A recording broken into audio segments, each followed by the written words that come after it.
The Valley of the Kings, the final resting place of some of Egypt's greatest pharaohs.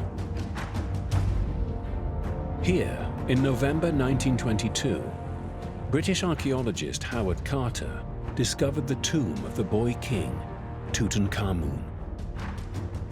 His discovery was a global sensation and the biggest archaeological find of the century. Tutankhamun became pharaoh in 1333 BCE. He died in mysterious circumstances, aged just 19. His tomb and its stunning golden treasures offer a window into how the pharaoh lived, ruled, and died. Today, our experts across Egypt investigate Tutankhamun to unlock the secrets of his reign. They search for evidence the boy king may have been murdered, of who may have had a motive to kill him, and look for clues in the Egypt he left behind. Near the city of Luxor in the Valley of the Kings, Egyptologist Alia Ismail investigates a mystery surrounding Tutankhamun's death. Did Tutankhamun die of natural causes, or was his death a murder?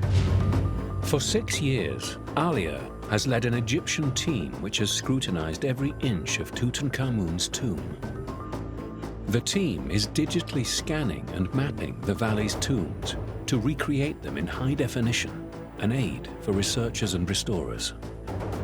Now she is returning to the boy king's burial chamber, hunting for clues to his death. It's amazing to be here by myself and so close to the walls and the paintings. Alia searches the tomb for anything unusual that could reveal suspicious circumstances around Tutankhamun's burial. She soon spots a clue on the walls. Looking at the tomb, I could tell that this was a rush job, and that is because of these black marks that you see all over the wall, which were developed when the paint was painted directly on the wet plaster. The black marks are spots of ancient microbial growth. They're evidence that the tomb's paint was still drying when the chamber was quickly sealed after the king's burial. The reason that everything was hurried was that Tutankhamun died very young and unexpectedly. Tutankhamun died around 1324 BCE, after only a decade on the throne. He was buried in a tomb in the Valley of the Kings that was so small it could barely contain all his lavish golden grave goods. He had no son, and his stillborn twin daughters were buried in small coffins alongside him in the tomb. His royal bloodline ended, leaving his widow, Queen Ankhesenamun, in need of a new husband, and Egypt in need of a king. Alia wants to examine Tutankhamun's mummy to find out if there is any evidence to explain why he died so unexpectedly.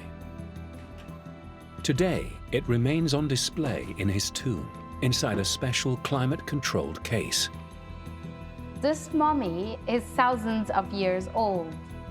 At first sight, the mummy contains few clues to the cause of the young pharaoh's death. His mummy overall is not in a very good condition. It's really hard to tell how he would have died. But then I found that early archaeologists have done some X-ray scans. In 1968, British anatomist Professor Ronald Harrison conducted an X-ray examination of the mummy. Inside Tutankhamun's skull, Harrison discovered loose bones. It appears his skull was fractured, perhaps a sign that the young pharaoh was bludgeoned on the head. Part of his sternum and ribs were missing, and unlike most mummies, his heart had been removed.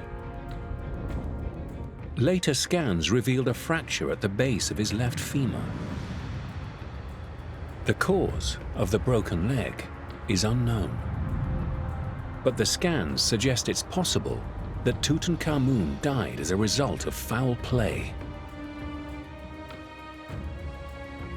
Harrison's X-rays caused a global sensation.